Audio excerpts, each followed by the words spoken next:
the world came alive in fire and dust. Mortar shells pounded the ridge like hammers against brittle glass, each explosion shaking the earth under the soldiers' boots. Sergeant Alicia Grant had been here before, too many times to count, but the shockwave still rattled her bones and the smell of sulfur still clawed at her throat. She hit the ground hard, her M4 digging into her chest as the dust settled in her mouth. Someone screamed, high-pitched, panicked, but it was quickly drowned out by the whistle of incoming rounds. They were caught, pinned in the valley, and the insurgents knew it. "Contact! North Ridge! 100 meters!" shouted Corporal Reyes, his voice hoarse but carrying over the chaos. He fired short, controlled bursts up the slope, his brass shells spilling into the dirt like gold coins no one wanted. Alicia crawled to the lip of the small ditch where they'd taken cover, raising her weapon and sighting along the barrel. The muzzle flashes winked like fireflies on the ridge. She squeezed the trigger, the recoil pounding against her shoulder as she fired back. Every shot was measured. Every pull of the trigger carried the weight of survival. To her left, Private Mendez clutched his radio, shouting coordinates to the company net. "This is Echo 1, we are pinned. Grid 267 by 431, enemy entrenched on elevated position, over." The reply was a mess of static. "Say again, Echo 1, comms." The voice was swallowed by interference. The radio sputtered, died, and hissed in angry silence. "Shit," Mendez muttered, smacking the side of the set like it owed him money. Alicia didn't need to hear the rest to know what it meant. They were cut off. Her squad, 7 soldiers in total, had been tasked with pushing through the valley, clearing the route for supply trucks. Standard mission. Standard risk. But intel had been off. Instead of a few scattered militants, they'd walked straight into a fortified ambush. Now, the enemy had height, numbers, and fire superiority. "We gotta move or we're toast." Reyes shouted, bullets chipping the rocks inches above his head. "Move where?" Sergeant Harlow barked, the squad leader crouched lower in the ditch. His helmet was streaked with blood from a grazing wound, but his eyes burned sharp. "You want to sprint across 200 meters of open dirt with no cover? Be my guest." Alicia scanned the terrain. The valley floor was flat, an empty stretch of dust and shattered scrub. The only structures were the rusted husks of farm vehicles long since abandoned. No good cover, no escape. She tightened her grip on the rifle. The reality was clear, they either found a way to break the enemy line, or they'd be shredded where they lay. The insurgents shifted fire, rounds digging closer, stitching the dirt like sewing needles. One soldier cried out, Private Collins, his leg a mess of blood where shrapnel had torn through. Alicia's heart kicked harder, but she kept firing, kept her head low, pushing down fear with the mechanical rhythm of fight. "Medic! Get over here!" Harlow barked. Specialist Nguyen crawled over, a combat medic whose face was pale but determined. He pulled out his kit, tearing Collins's pant leg open and working fast. "Pressure! Keep pressure!" he yelled, pressing gauze against the wound as Collins whimpered through clenched teeth. Rounds cracked overhead. They weren't going to hold long. Alicia's eyes flicked to the radio on Mendez's back, and then to the ridge above. If they could get a clean signal out, they might call fire support, artillery or maybe even an airstrike if command wasn't too tied up elsewhere. But here, with the radio sputtering, they were blind. "Sergeant," she shouted at Harlow over the chaos. "If I can move to higher ground, I can get comms out. But someone's got to cover me." "That's suicide, Grant." Harlow snapped, squeezing off a burst. "You won't make it 20 meters. Better than sitting here waiting to die." Their eyes locked for half a second, and Harlow's jaw tightened. He knew she was right. He also knew what it would cost. Reyes cursed loudly as bullets smacked the dirt next to him. "She's right, Sarge. We need fire support or this is over." Alicia's pulse hammered in her ears. She wasn't reckless. She wasn't looking for glory. But the weight of her squad's lives pressed against her chest heavier than the body armor she wore. Decisions in war weren't about courage, they were about necessity. And right now, necessity meant crawling into hell. Harlow spat into the dirt.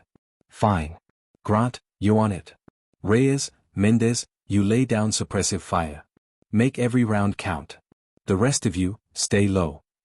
Alicia gave a sharp nod, heart thundering, lungs tight.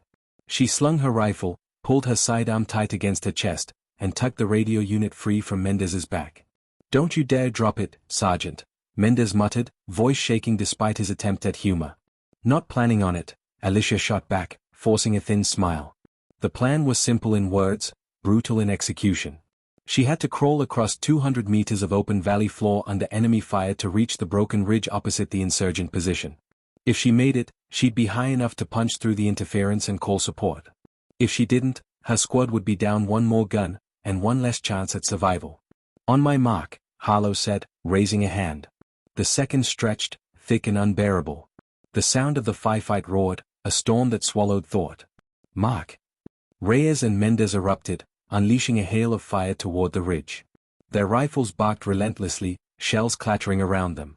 The insurgents ducked low, their fire faltering for just a heartbeat. Alicia moved. She dropped flat, elbows and knees digging into the dirt as she crawled forward. Every inch felt like a mile. The ground was rough, tearing at her uniform, filling her mouth with grit. Her lungs burned, her heart slammed, but she kept moving. Bullets cracked around her, snapping the air like angry whips. One slammed into the dirt inches from her hand, showering her with stinging fragments. She bit back a curse, pressed lower, and kept pushing forward. Behind her, the squad's fire slackened. They were running low on ammo. She could hear it in the cadence of their shots, the hesitation before each trigger pull. The enemy pressed harder, their fire tightening, adjusting. Alicia's arms shook. Her knees ached. She ignored it all. She thought of Collins bleeding out. She thought of Nguyen's frantic hands trying to hold him together. She thought of Harlow, Reyes, Mendez, all of them depending on her. 50 meters. 1/4 of the way. A round tore through her pack, jerking her sideways with the impact. The radio remained intact, though the weight of it pressed harder against her shoulders now. She didn't slow. Couldn't. Her world shrank to dust, blood, and fire. At 100 meters, she felt her strength waning, arms trembling with each drag forward. Sweat stung her eyes, her breath rasping in ragged pulls. Her legs screamed in pain, but she shoved them forward anyway, clawing through the dirt with sheer will. The ridge loomed closer. Then a round found her. It slammed into her left thigh, hot and brutal, a punch that set her nerves ablaze. She gasped, biting back a scream, her vision flashing white. Blood seeped through her pants, soaking into the dirt. For a moment, she froze. The pain was overwhelming, a wall of fire threatening to crush her resolve. She could stop. She could lie still, close her eyes, let someone else try. But there was no one else. She gritted her teeth so hard her jaw ached, shoved her palms against the dirt, and pulled herself forward. Crawling now, dragging her injured leg behind her, leaving a trail of blood that marked her path like a scar across the earth. The radio was heavy, her body screaming, but her mind sharpened into a single point: get there. Call it in. Save them. Meters blurred into eternity. Her arms were jelly, her breaths ragged, but she kept moving. Finally, the slope was beneath her palms. She clawed upward, dirt crumbling under her nails, pulling herself higher. Each drag sent lightning through her wounded leg, but she didn't stop until she found a small shelf of rock to press against. Her hands shook as she pulled the handset close. Blood smeared the controls, but the radio flickered alive. She adjusted the frequency, heart pounding with every hiss of static. "This is Echo 1, she gasped into the MIC, voice breaking. "Request immediate air support at grid 267 by 431. We are pinned, multiple casualties, danger close." For a moment, silence. Then, "Echo 1, this is Talon. Coordinates confirmed. Hold position. Air support inbound. ETA 4 minutes. Relief flooded her, heavy and overwhelming, nearly knocking her back. But she forced herself to key the MIC again. "Copy, Talon. 4 minutes. Marking position with smoke. Echo 1 out." She pulled a smoke canister from her vest, yanked the pin, and hurled it into the open valley. A plume of red smoke began to curl upward, bright against the dust and chaos. Her job wasn't over yet. She still had to survive the next 4 minutes. The ridge shook with enemy fire, rounds pinging against the rock around her. Alicia braced herself, pressed the handset tight to her chest, and readied her sidearm. The pain in her leg was unbearable, her body trembling, but her resolve held. She thought of her squad, still fighting, still holding. She thought of the sky above, where salvation roared closer by the second. And she whispered, through gritted teeth, 4 minutes. I can make 4 minutes. The ridge shook again, rocks splintering beside Alicia's head as a fresh burst of gunfire raked across her position. She pressed herself flatter against the ground, teeth clenched so tightly her jaw ached. The pain in her leg throbbed like molten iron, radiating with every pulse of her heart. But the handset in her bloody grip was alive, the promise of air support humming faintly through static. 4 minutes. That was all they had to hold. Down below, her squad's rifles barked sporadically, the rhythm faltering. Ammunition was running low. Each shot carried the heavy hesitation of soldiers counting the rounds left in their magazines. The enemy, emboldened, pushed harder from the ridge opposite her, their fire now accompanied by shouts, rough voices in a language she didn't understand, but whose intent was clear. They were closing in. "Grant? You still with us?" Harlow's voice crackled faintly through her earpiece. She swallowed against the copper taste in her mouth and keyed her mic. "I got it through, Sarge. Air support inbound. ETA 4 mics." There was no cheer, no relief, only a curt grunt of acknowledgement. "Copy that. We'll hold." Alicia gritted her teeth and braced her pistol against the rock, angling toward the slope. Shadows flickered between bursts of smoke and dust as enemy fighters scrambled down, trying to flank.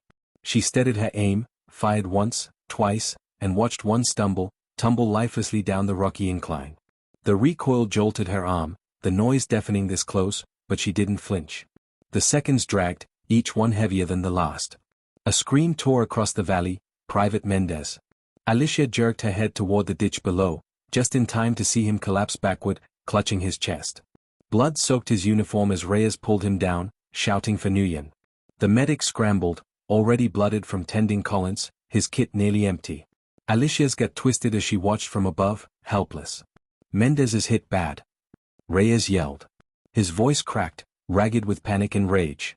"Goddammit, we need that air now." "I know," Alicia shouted back, though the distance swallowed her voice. She fired again, keeping the pressure on the fighters descending toward her squad. Her hands shook, the pain in her leg threatening to overwhelm her, but she forced it down. If she let herself falter now, they were finished. Her radio crackled. "Echo 1, this is Talon Flight. We are 1 mic out. Pop smoke to confirm position." Alicia grabbed the last smoke grenade from her vest, yanked the pin with trembling fingers, and tossed it out into the open. Red smoke hissed upward, joining the first plume still faintly marking the valley. She keyed the MIC smoke out. Marking friendly position. "Danger close." "Repeat, danger close." "Copy danger close," the pilot replied calmly, almost too calmly, as if danger was just another word. "Engaging in 60 seconds. Keep your heads down." 60 seconds. An eternity and a heartbeat all at once. The insurgents surged, their fire intensifying, desperate to overrun before the strike landed. Bullets kicked up dirt inches from Alicia's face. She pressed lower, bracing her sidearm tight, firing until the slide locked back empty. She cursed under her breath, dropped the mag, slammed in another. Each movement felt like wading through cement, her strength leaking out with the blood still streaming from her thigh. Down in the ditch, Reyes screamed in fury, unleashing a long, wild burst that emptied his magazine. "Come on, you bastards. Come on." His voice was raw, teetering between courage and collapse. "Reyes, control your fire." Harlow barked, yanking him back down. "Save it for when it counts." Collins groaned weakly, pale and sweating as Nguyen fought to keep him conscious. Mendez lay motionless, his chest barely rising. The squad was unraveling at the edges, every man and woman stretched thin, breaking but refusing to snap. And then the sky roared. Alicia lifted her head just enough to glimpse the silhouette cutting across the clouds, an A-10 Warthog, its engines growling like an angry god. It swooped low, wings wide, nose tilting toward the ridge where the enemy clustered. "Guns, guns, guns," the pilot's voice echoed through the radio, and then the air was ripped apart by the scream of the Gu-8. The sound was indescribable, a mechanical growl that rolled through the valley, louder than thunder, heavier than anything human. The ridge opposite erupted in fountains of dirt, rock, and bodies as the cannon chewed the ground to ribbons. The insurgents scattered, screaming, but the Warthog circled back, spitting fire again, strafing the hillside with merciless precision. Alicia pressed her face into the dirt, covering her ears against the cacophony. Even braced, the shockwave rattled her bones, dust raining over her like a storm.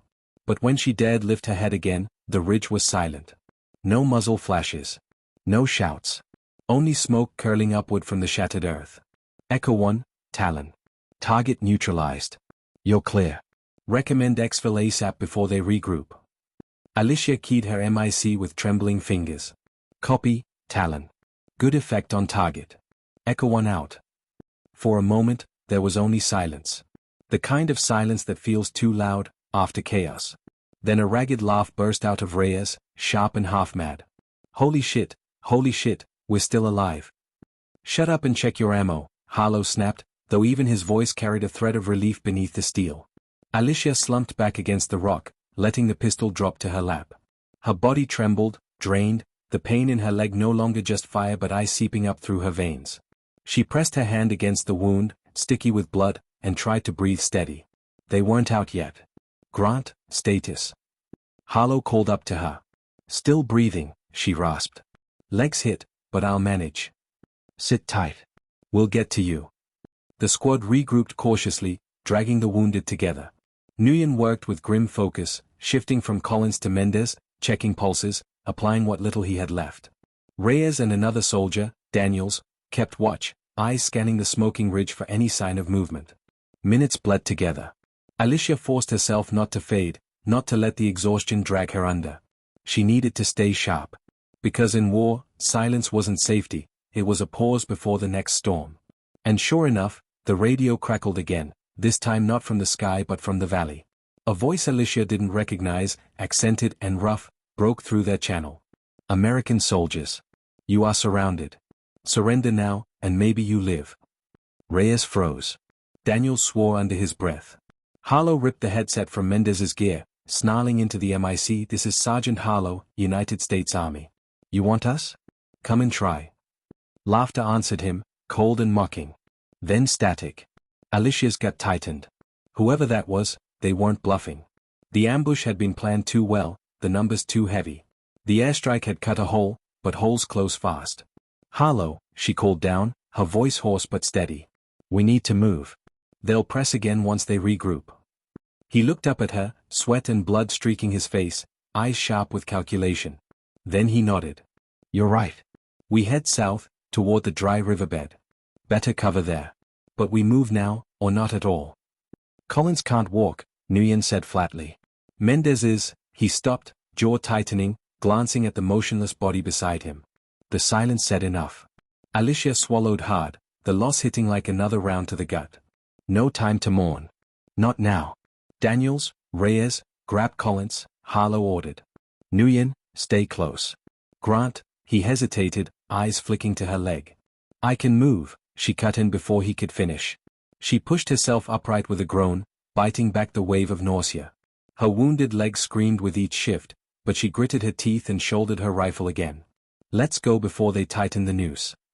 The squad began their slow retreat, dragging Collins between them, keeping low, rifles up. Alicia limped after them, every step a knife, but her grip on the radio remained firm. They couldn't afford to lose comms again. The valley stretched endlessly, each meter a gauntlet of fear. Smoke still curled from the destroyed ridge, masking movement but also blinding their own eyes. Every shadow felt like an enemy. Every silence felt like a trap. And then the first shot cracked out, echoing off the rocks. An enemy sniper, hidden in the haze, forcing them down. Bullets whipped overhead, sparking against stone. The squad dove behind a cluster of boulders, dragging Collins into cover. "Sniper!" Reyes hissed, peering out but ducking back as a round chipped the rock near his head. "We don't have time for this." Harlow growled. His eyes flicked to Alicia. "Grant, you got eyes?" She forced herself to steady her breathing, lifted her rifle despite the tremor in her arms, and scanned the smoke. For a heartbeat, nothing. Then, a flicker. The faint glint of glass against sunlight, high on the ridge. 2 o'clock, 30 meters up the slope, she called out. "Copy." Reyes braced his rifle, squeezed off a sharp burst. Dust kicked up near the glint, and a cry echoed back. The fire faltered, then went silent. "Move!" Harlow barked, and the squad surged forward again. Step by step, meter by meter, they pushed toward the dry riverbed, the promise of cover pulling them like gravity.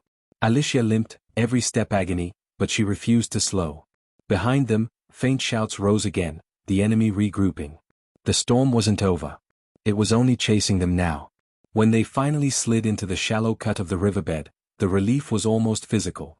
The earthen walls gave them cover, breaking the line of sight. They dropped down, dragging Collins with care, collapsing against the cool dirt. For a moment, no one spoke. Just ragged breathing, the sound of men and women teetering on the edge of exhaustion. Then Harlow broke the silence. We're not done. They'll come down after us. But at least here, we can choose where we fight. Alicia leaned back against the wall, clutching her wounded leg, her eyes scanning the lip of the riverbed. She knew he was right. The fight wasn't over. Not even close. And somewhere in the smoke and ruin behind them, that mocking voice still lingered. Whoever led this ambush wasn't finished. Not until every last one of them was dead, or until she proved them wrong. She tightened her grip on her rifle, the pain in her body almost secondary now. The battle wasn't survival anymore. It was defiance. The riverbed offered cover, but it also felt like a coffin. The earthen walls rose above the squad, shielding them from direct fire, yet trapping them in a narrow chute with only two exits, forward or back. Alicia pressed her back to the dirt, chest heaving, the weight of her gear and the sting of her leg wound crushing her lungs. Every breath tasted like dust and blood. Reyes crouched near the lip, rifle braced, eyes scanning. They're regrouping up there. I hear him moving. His voice was tight, clipped, the adrenaline bleeding through. Nguyen was bent over Collins again, hands frantic but precise. His fading, the medic muttered, sweat dripping from his forehead. Collins's skin was gray, his breath shallow and fast. If we don't evac soon, he's not gonna make it. We're all not gonna make it if we stay pinned, Daniel shot back, reloading with shaking hands. His last magazine clicked into place with a sound too loud in the tense silence. Alicia's mind spun through options, but every path led to risk.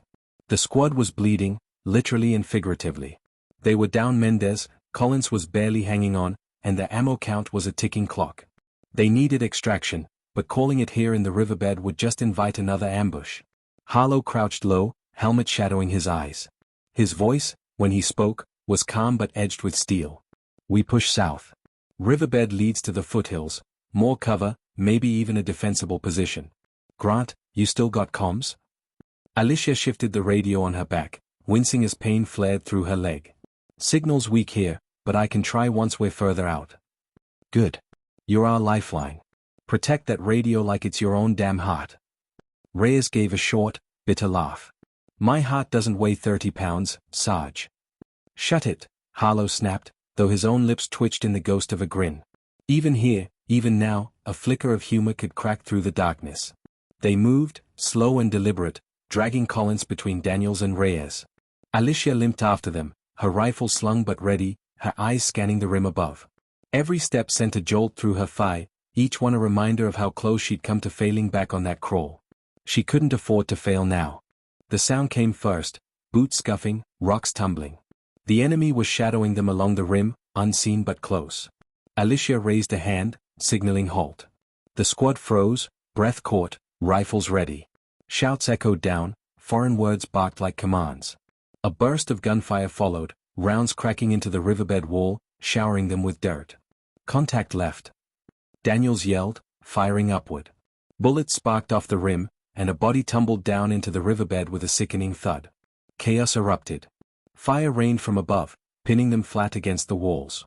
Reyes fired wildly back, cursing with every shot. Alicia dragged herself to a better angle, sighted along her rifle, and picked out silhouettes against the sky. She squeezed off shots, steady and controlled, dropping one, then another. But for every one that fell, two more seemed to appear. They weren't just facing stragglers. This was coordinated. Whoever led the enemy was determined not to let them escape. Move. Go, go, go. Harlow shouted, firing on the run as they pushed deeper south. The squad surged forward, Collins dragged between his brothers in arms, Nguyen shouting for them to be careful with his patient. The riverbed twisted, bending them around sharp corners, the walls sometimes narrowing to just a few feet wide. It gave them brief respite from the fire, but it also funneled them into kill zones. Twice they were nearly trapped by grenades tossed down from above, the explosions shaking the earth and sending shockwaves through their bones. Alicia's ears rang, her head spinning, but she kept moving, kept firing, kept the radio tight to her back. She knew the enemy wanted it. She knew they'd seen her crawl for it, knew she was the one who called the airstrike. That made her more than just another target. That made her a prize. Finally, they reached a section where the riverbed widened, offering space to breathe, to regroup. Harlow signaled halt, pulling them into a defensive circle. Sweat poured down every face, chests heaving, eyes wild. Ammo check, Harlow barked. Reyes, 2 mags left. Daniels, 1.5. Nguyen, just my sidearm. Alicia swallowed hard. 2 mags. That's it. Harlow grimaced. We're running dry. His eyes flicked to the medic. Status on Collins. Nguyen didn't look up, hands still pressed against the soldier's wound. Bad. Real bad. He needs a bird, Sarge. Now. Alicia hesitated, then pulled the radio around. She adjusted the antenna, static scratching at her ears. This is Echo 1, requesting immediate medevac, grid. She stopped, cursed. The interference was still too strong. The canyon walls were choking the signal. Grant. Harlow pressed. Nothing. I need higher ground. Reyes groaned. Not this shit again. No choice, Alicia said flatly. Her voice was steel, even if her body was screaming. I'll go. Get up top, punch through, call the bird. Negative, Harlow snapped. You're wounded. You'll never make it. Then send someone else, she shot back. But if we sit here, Collins bleeds out and the rest of us get boxed in. Pick your poison. The silence was heavy, broken only by Collins's ragged breaths. Finally, Harlow exhaled hard. Fine. But you're not going alone. Reyes, with her. Reyes looked like he wanted to argue, but one glance at Alicia's face shut him up. He nodded, tightening his grip on his rifle. Got it, Sarge. They moved fast. Alicia and Reyes scrambled up a side slope, dirt crumbling under their boots and palms. Every pull sent agony through Alicia's leg, but she gritted her teeth, forcing herself higher. Reyes went ahead, pausing to cover her with bursts of fire at shadows above. They reached the rim, lungs burning. Alicia dropped flat, scanning the horizon. Enemy fighters darted between rocks, regrouping, maybe 50 meters out. Not close yet, but closing. She yanked the radio forward, adjusted the dials, and keyed the MIC. This is Echo 1. We need immediate medevac, grid 269 by 432. Multiple wounded, enemy closing. Urgent. Static, then a voice. Echo 1, this is Falcon. Copy request. Bird inbound, ETA 10 minutes. Hold your position. 10 minutes. An eternity. Copy, Falcon. Marking with smoke. Echo 1 out. She pulled her last smoke grenade, popped it, and tossed it out into the open. Orange smoke spiraled upward, vivid against the pale sky.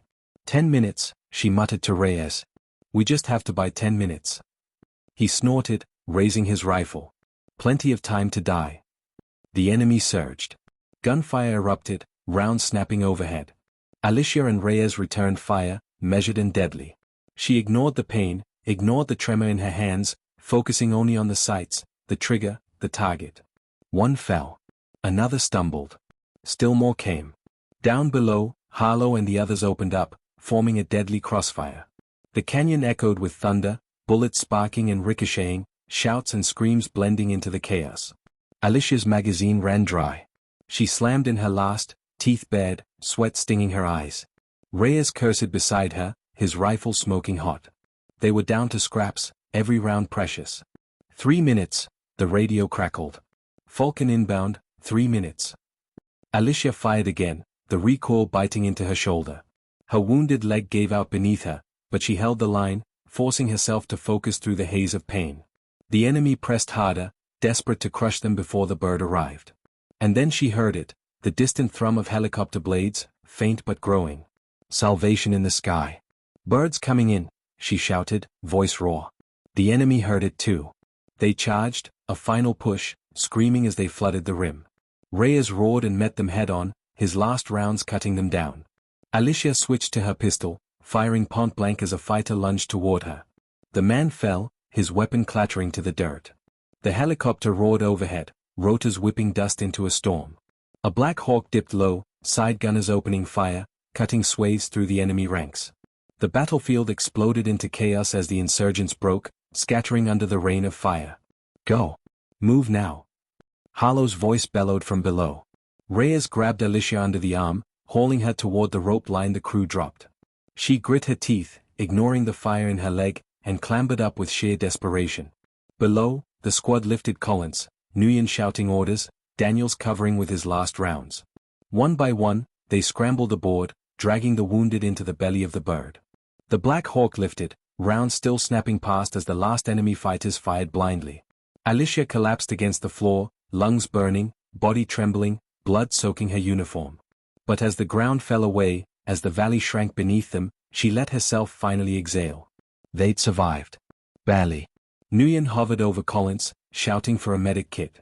Reyes sat against the wall, eyes wild, chest heaving. Daniels slumped, weapon slack in his hands.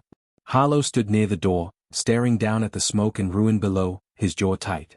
Alicia closed her eyes, the roar of the rotors drowning everything. The battle wasn't over, not for her, not for any of them. She knew the enemy would regroup. She knew the voice on the radio hadn't been silenced. This was just one fight in a war that stretched endlessly. But for now, for this moment, they were alive. And sometimes in war, that was enough. The night air was colder than the soldiers expected, sharp enough to sting through their sweat-soaked uniforms. Dawn was still hours away, but tension sat thick over the ruined Afghan village like a fog. The silence wasn't real silence. There were groans from the wounded, the hiss of comms radios, the quiet shuffle of boots trying to avoid broken glass. But in the minds of the soldiers, that silence was heavier than gunfire. Everyone knew the enemy hadn't gone far. Sergeant Elena Marquez lay propped against the crumbled wall of what had once been a small grocery. Her bandaged leg throbbed, the bullet wound now a constant drumbeat of pain. She refused morphine again when Doc Jensen offered. "I need my head clear," she muttered, eyes locked on the map spread across a makeshift crate table. Her squad, what was left of them, was gathered around, watching her sketch quick, sharp lines across the paper. "We're down 6 men, 2 wounded bad, supplies low," she said. Her voice was steady, but everyone heard the strain underneath. "HQ wants us to push south at dawn. But intel says more hostiles regrouping on the ridge. We go straight, we're walking into an ambush." Private Calloway, jittery as always, rubbed his rifle grip like it was a worry stone. "So, what? We hole up? Wait it out? They'll pin us here." Elena's dark eyes lifted. "No. We hit them first. Before they're ready." The squad exchanged looks. Corporal Adams broke the silence, his jaw tight. "You're talking about an assault uphill, at night, with half strength and no armor support." "Exactly," Elena said. "They don't expect it. They think we're licking wounds. Surprise is the only card we've got." Jensen swore under his breath. "That's suicide." Elena leaned forward, her voice lowering to that calm, dangerous register she used when she'd made up her mind. "You all saw what happened today. They're not afraid of us. They think we're broken. If we sit here, if we wait, they'll finish the job. But if we strike first, we show them we're not done. And maybe, just maybe, we punch a hole south for evac."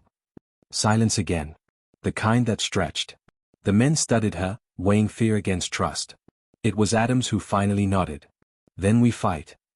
The squad moved, quiet and efficient, checking weapons, sharing out the last of the ammo. Elena pushed herself up with help, her legs stiff but functional. Pain was nothing new. Pain kept her alive. As they crept through the shattered alleys toward the base of the ridge, Elena's mind drifted to a memory she hadn't touched in years. Her father, a bricklayer in El Paso, telling her as a kid, "If you don't move first, life will bury you under its bricks." At the time she'd thought it was just about work. Tonight, it felt like prophecy. The climb was brutal. Loose rocks skittered under boots, every sound a threat of discovery. Twice they froze when distant shouts echoed, enemy patrols too close for comfort. But luck, or maybe stubborn will, kept them hidden. Halfway up, Elena stumbled, breath caught in her throat. Adams grabbed her arm, steadying. "You good?" "Never better," she lied. Her leg was screaming, her vision fuzzing. But the thought of stopping? Impossible. They reached the ridge shoulder before first light painted the horizon gray. From here, they could see the outlines of fighters moving, setting up mortars. Elena crouched low, scanning.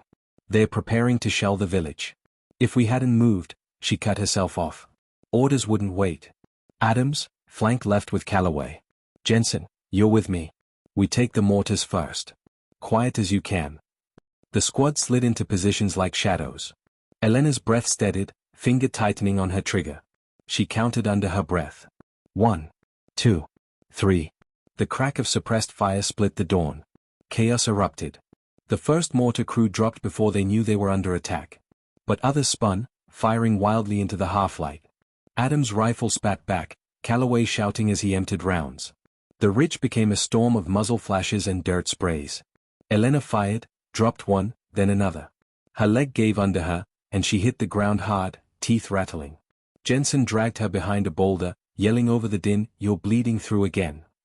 "Doesn't matter," she snapped, leaning out to fire again. Her bullet took a fighter in the chest. "Push them. Don't let them regroup." 4-5 savage minutes, the firefight raged. The squad, outnumbered 3-1, fought with a desperation that bordered on madness. Calloway's laughter rang sharp as he hurled a grenade, the explosion lighting up the ridge. Adams shouted orders, voice hoarse. Jensen patched a graze on his own arm mid-shooting. And then, sudden silence. The ridge was littered with bodies. Smoke curled from the destroyed mortars. The survivors, Elena's squad, stood gasping, staring at each other in disbelief. "We did it," Calloway whispered, almost like he didn't trust the words. Elena forced herself upright, pain clawing her vision black. "Not done," she rasped. "Check the valley." They crawled to the crest and looked. Below, a larger enemy force was massing. Trucks. More fighters than they could count. Clearly, the ridge team had only been advance prep. Adams muttered, "We're screwed." Elena's gaze locked on the radio strapped to Jensen's back. She swallowed hard. "Airstrike." Jensen blinked. "We don't have clearance. HQ won't risk it this close to civilians." "Then I'll make them risk it," Elena said. She grabbed the handset, static buzzing. Fingers shaking, she called in coordinates, her voice sharp, precise. Command balked, demanded confirmation. She gave it, twice, her tone leaving no room for doubt. "Sergeant, do you understand? This will level everything within a half-mile," the voice crackled. Elena's eyes burned as she watched enemy fighters flooding into position below. She thought of the villagers already gone, the ruins around them, the wounded she had sworn to get home. Do it. Minutes stretched like years. The enemy below spotted movement on the ridge, rifles angling upward. The squad braced, hopelessly outgunned. Then the sky ripped open. The first jet screamed overhead, releasing hell. Fire and steel rained down, consuming trucks, fighters, earth itself. The ground shook like a living thing. Elena and her squad threw themselves flat as the valley turned into a furnace. When the last echo faded, silence returned, true silence this time. The valley was a wasteland, black smoke rising in twisting pillars. Elena forced herself to her knees, chest heaving. The squad stared at her. Calloway's grin was gone. Adams' eyes were hard, unreadable. Jensen shook his head slowly, not in denial but in awe. "You just changed the map," Adams said quietly. Elena didn't answer. Her hands were trembling too hard. She knew what she'd ordered. She knew what it meant. But she also knew one thing: they were alive. The squad made their slow, painful descent back toward the shattered village. They weren't the same soldiers who had climbed the ridge. Something had burned away up there, something that couldn't come back. Halfway down, Calloway broke the silence. "Sarge, what now?" Elena's voice was hoarse, but certain. "Now? We survive the day. And tomorrow, we find out if what we did mattered." Her leg gave again, and Adams caught her without a word. She didn't fight the help this time. For the first time in her career, Elena Marquez felt the weight of command not as pride, but as a shadow she would never escape. That night, as the squad huddled in the ruins, the airstrike smoke still visible on the horizon, Elena lay awake, listening to every creak and whisper. Her wound throbbed, her hands wouldn't stop shaking. She whispered to herself, so soft no one else could hear, 200 meters more if I have to." She didn't know if she meant crawling, fighting, or living. But she knew the war wasn't done with her yet. The night after the airstrike seemed endless. Smoke still choked the horizon, curling upward like the ghosts of everyone lost in the valley. The squad huddled inside the shell of an old schoolhouse, its roof blown off, walls crumbling, blackboards shattered by shrapnel. Wind carried the faint metallic tang of burnt steel and charred earth. None of them slept deeply. Even when their bodies tried, their minds yanked them awake with flashes of fire and screams. Sergeant Elena Marquez sat propped against the wall, her bandaged leg stiff, blood seeping through despite Jensen's best work. Every throb of pain reminded her she hadn't imagined it. She had rarely called fire on hundreds of men, had watched the valley turn into ash. Her hand kept twitching toward the radio, as though it might buzz again and demand another impossible choice. Corporal Adams broke the silence first. He sat across from her, cleaning his rifle with methodical precision, eyes never leaving her face. "Command knows what you did." His voice was flat. Elena looked up, her lips pressed thin. "They gave me the strike." "They hesitated," Adams countered. "You forced it through. That's different." Jensen, sitting between them, snapped. She saved our asses. You want to argue semantics, do it after we get out alive. Adam's gaze hardened. Alive for now. But we just put a spotlight on ourselves. Enemy knows who hit them. You think they'll let it slide? Calloway, jittering in the corner, added with a nervous chuckle, pretty sure they'll send every guy they've got left after us. We just painted a target on our backs the size of Texas. Elena shut her eyes briefly. She was exhausted, but she couldn't afford weakness in front of them. We move at first light. South. HQ promised evac. Adam set his rifle aside and leaned closer. Sarge, no evac bird's gonna fly into that chaos. You know it. And I saw those trucks before the strike. If even a fraction of those fighters survived, they'll regroup. Elena's jaw tightened. Then we move faster than they do. No one spoke after that. Each soldier retreated into their own silence. When dawn finally arrived, weak sunlight painted the ruins gold, too bright against the darkness in their minds. They set out, limping through broken streets, every shadow a possible ambush. The village felt hollow, stripped of life. A toppled cart. A child's shoe in the dust. Silence heavier than death. Hours into the march, Jensen stopped to retighten Elena's bandage. You keep this pace, you'll tear it open for good, he muttered. Then I bleed, she answered, trying for humor but sounding brittle. You're gonna lose that leg. I've lost worse. She didn't explain what she meant. She wasn't sure herself. The squad pressed on until noon, when they reached a narrow canyon that cut southward. The walls rose steep and jagged, sun baking the rock. Elena hesitated at the entrance. Choke point, she murmured. Death trap, Adams added. But the alternative, wide-open desert to the west, was suicide against snipers. Elena made the call. Through the canyon. Stay sharp. They were halfway down the twisting pass when the first shot cracked. A bullet pinged off stone inches from Calloway's head. Ambush. Adams roared, diving for cover. The canyon erupted. Enemy fighters, hidden high along the ridges, rained down fire. Dust and rock sprayed, echoing thunderous between the walls. The squad scattered, hugging what little cover they could find. Elena crawled behind a boulder, legs screaming. She grabbed the radio. This is Echo 2-1, under heavy fire in grid 6-3 Charlie, need support now. Static answered. Then nothing. Jensen cursed, blood running down his arm where a bullet grazed him. Signals jammed. They're blocking us. Calloway fired upward blindly, screaming as he did. His voice cracked into laughter again, panic hiding under the sound. They're everywhere.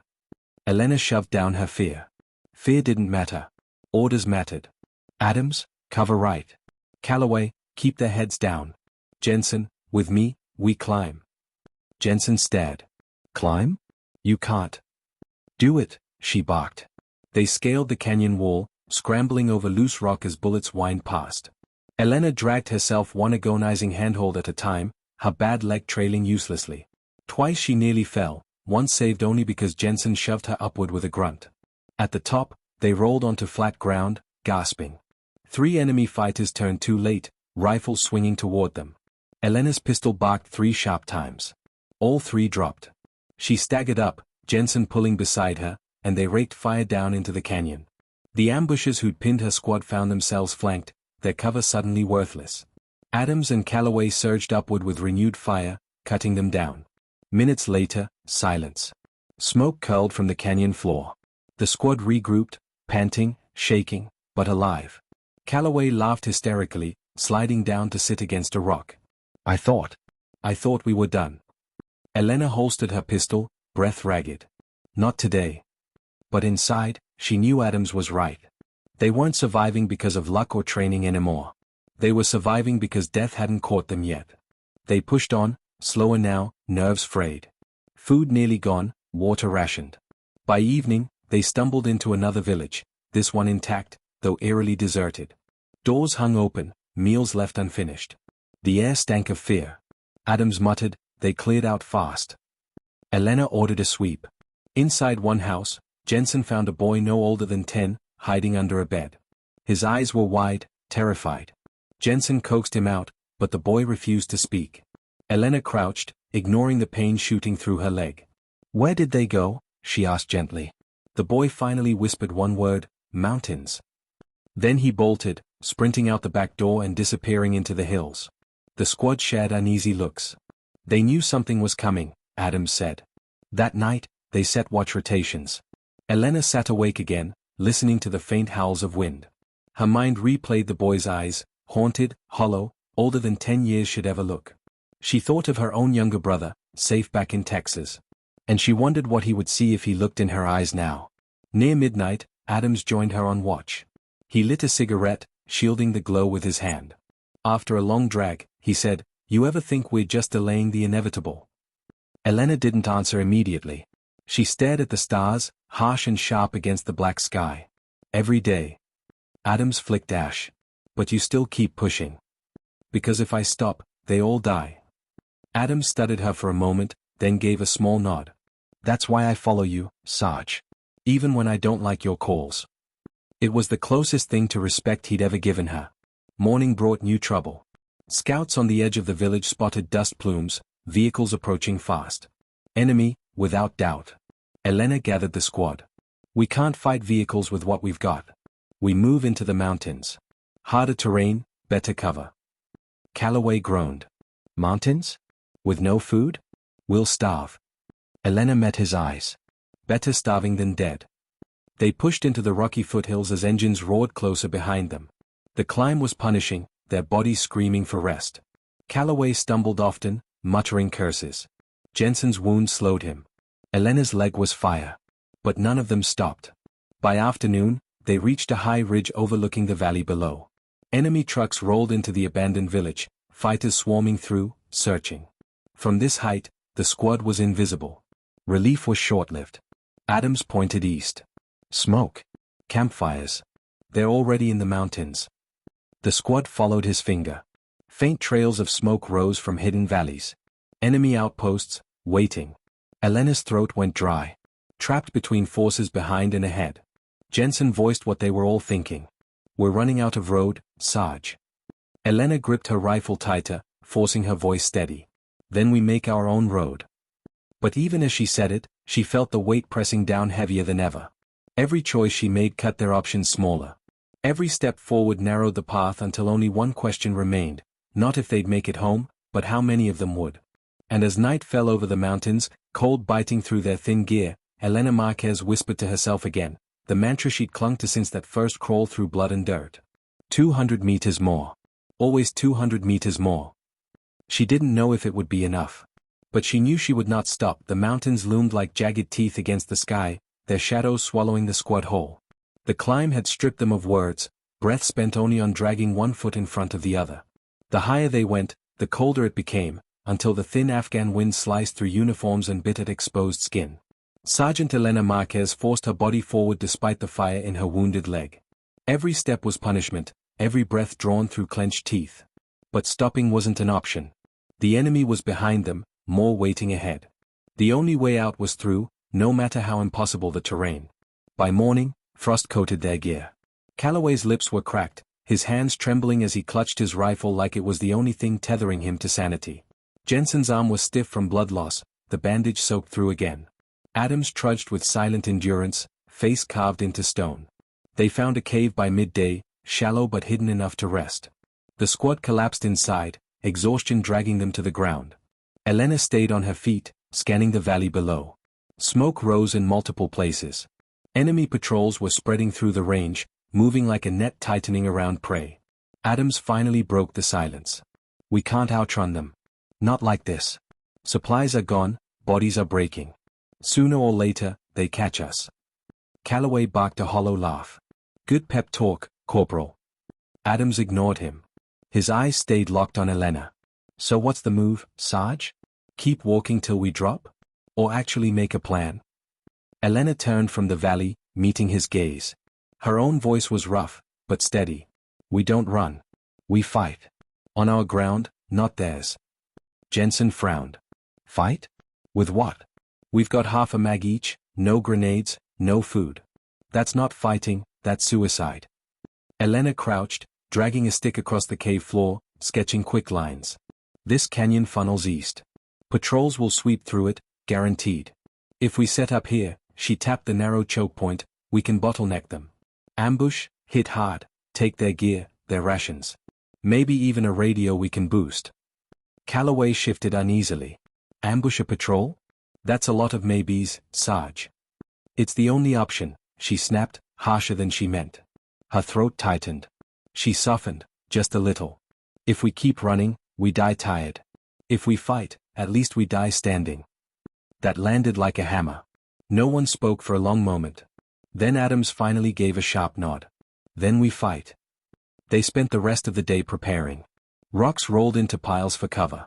Rifles checked and rechecked. Calloway muttered nervously as he set positions, his hands twitching. Jensen stitched his own arm one-handed, teeth gritted, sweat dripping despite the cold.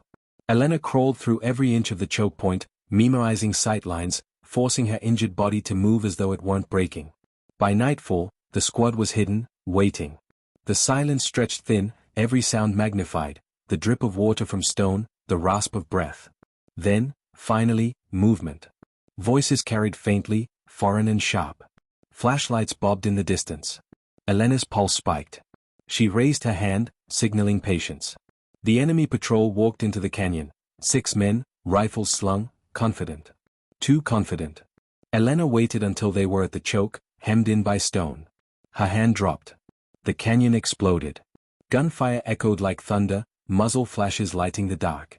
The first 2 enemy fighters dropped instantly, bullets ripping through them before they knew what hit. The others dove for cover that didn't exist, scrambling as the squad rained fire from above. Calloway whooped wildly, emptying his rifle, laughter cracking in the echoes. Jensen fired with brutal precision, every shot counted. Adams' bursts were controlled, efficient. Elena fired last, her pistol steady despite her legs screaming under her. Within seconds, it was over. 6 men down. The canyon reeked of cordite and blood. Clear. Adams shouted. The squad scrambled down, searching bodies. They found food rations, stale, but edible, ammo, and most importantly, a radio. Elena snatched it, fingers trembling as she turned the dials. Static. Then a faint signal. Echo 2-1, this is Outpost Raven, copy? Elena's breath caught. She pressed the button. Raven, this is Echo 2-1, small squad, heavy casualties, requesting immediate evac coordinates, over. Static buzzed. Then, copy, Echo 2-1. You're deep in red zone. Evac impossible until enemy pressure reduces. Hold position, survive. Raven out. The line went dead. Elena lowered the radio slowly. The words hung heavy. Hold position. Survive. Translation, you're on your own. Calloway kicked a rock, cursing. Survive? Out here? They may as well have just said die slow. Adams clenched his fists. HQ's writing us off. Elena's jaw locked. Then we prove them wrong. They moved camp higher into the mountains, carrying stolen supplies. The food was meager, the ammo barely enough, but it was something. For 2 days, they huddled in cold stone alcoves, watching enemy patrols sweep below, listening to distant gunfire echo through valleys. On the 3rd night, trouble came. Calloway was on watch when a shadow moved too close. The shot rang out, startling everyone awake. The squad scrambled to positions as enemy fighters charged into their camp. Close combat erupted. Rifles barked, knives flashed. Calloway tackled a man, slamming his head into stone until both faces were smeared with blood. Adams fought like a machine, blocking and stabbing. Jensen took a blade across the ribs but kept fighting, snarling through the pain. Elena limped into the fray, pistol raised. She shot one, spun, shot another. A rifle butt smashed into her shoulder, sending white-hot pain through her. She fell, vision blurring. But then Adams was there, dragging her back, finishing the attacker with a brutal strike. The fight ended in minutes, bodies strewn across the rocks. The squad stood gasping, bleeding, but alive. Jensen collapsed against the wall, clutching his side. I can't keep patching myself up, Sarge. Running out of skin to stitch. Elena knelt beside him, pressing a rag against the wound. Her voice shook but didn't break. You'll live. We all will. We don't have another option. The truth was darker. She could see Jensen fading. She could see Calloway unraveling, laughter breaking into sobs. She could see Adams watching her, weighing every order, every choice, silently deciding how long he'd keep following. The mountains were grinding them down, 1 inch at a time. On the 5th day, snow fell, thin at first, then thick, until the world turned white. Their boots sank, breath clouded. Hunger gnawed, thirst worse. Even the enemy patrols slowed in the storm. Elena pushed them forward anyway. Always forward. 200 meters more. By dusk, they stumbled onto a plateau. And there, in the distance, they saw it, an American drone circling overhead, its red light blinking against the storm. Hope sparked. Elena grabbed the radio, shouting into the static. Echo 2-1, visual on drone, request guidance, over. The drone shifted, circling once, then banked southward. A signal. A path. Elena lowered the radio, breath shaking. South. That's our road. Calloway stared at the drone like it was an angel. They didn't forget us. Adam's face was grim. Or they're leading us into something worse. Elena didn't let herself doubt. She couldn't. We follow. They set off again, into the storm, chasing the faint red light above. Every step was agony, every breath knives. But for the first time in days, the squad felt something like purpose. Night swallowed them. The drone vanished into clouds. The wind howled. And Elena whispered again, a mantra now etched into bone. 200 meters more. The squad trudged after her, shadows in a white void, each step taking them closer to salvation, or into the jaws of another trap. And somewhere behind them, in the storm, enemy fighters followed. Under a pale gray dawn sky, the convoy rolled out again. Dust plumes rose behind the hums as their engines growled across the scarred valley floor. In the lead truck, Morales sat behind the wheel, knuckles white, eyes scanning every ridge, every shadow, as if daring the terrain itself to move. In the back, Collins adjusted her rifle sling, the weight of her vest pressing on bruised ribs, her shoulder still stiff from shrapnel. She leaned against the cold steel, listening to the rattle of gear and the uneven breathing of soldiers who had seen too much in too little time. No one talked. Words had become luxuries on these roads. Each soldier carried their silence like another piece of armor. The radio crackled. Scout team, eyes north ridge. Possible movement. Over. The convoy slowed, dust curling around them like smoke. Collins lifted her binoculars and scanned the slope. The ridge was jagged, strewn with rocks that could hide a dozen men or none at all. She saw nothing but wind-bent grass. Yet something gnawed at her gut. We stop here, we're dead, she said flatly. Morales glanced at her through the mirror, caught the steel in her eyes, and pressed the accelerator instead of the brake. The convoy surged forward, engines roaring, daring the ridge to come alive. And it did. Rockets screamed down, explosions hammering the earth just yards behind the last vehicle. The concussion rattled Collins's bones. Shrapnel clanged against steel. Someone yelled in pain, muffled by engine noise and the shriek of incoming fire. Contact left. Contact left, the radio bellowed. Collins swung her rifle toward the ridge, squeezing off bursts. Figures flickered among the rocks, too many, spread too wide. The convoy was in a kill zone. Punch it. Morales barked, foot slamming the gas. The Humvee jolted forward, tires skidding over gravel. The vehicles behind them fanned out, zigzagging, trying to break the line of fire. A truck at the rear erupted in flames, a fireball curling skyward. Collins's stomach twisted. She couldn't think about who had been in it. Not now. They broke out of the valley and into the sparse cover of a dry riverbed. Engines groaned as vehicles bounced down the slope, waterless stones grinding beneath wheels. The enemy fire slackened, distance stealing its accuracy. But they were bleeding, and Collins knew it. Inside the riverbed, the convoy halted. Soldiers tumbled out, weapons scanning, adrenaline shoving back grief. Smoke rose behind them where the truck burned, black against the morning sky. Check in. Morales barked, voice hoarse. Sound off. One by one, voices answered over the net. Fewer than there should have been. Collins crouched beside a wounded private, blood soaking his sleeve. She tightened a tourniquet with practiced hands, her voice steady. Stay with me. You're good. You'll be fine. She didn't let him see her face, because her face would have betrayed the lie. Collins.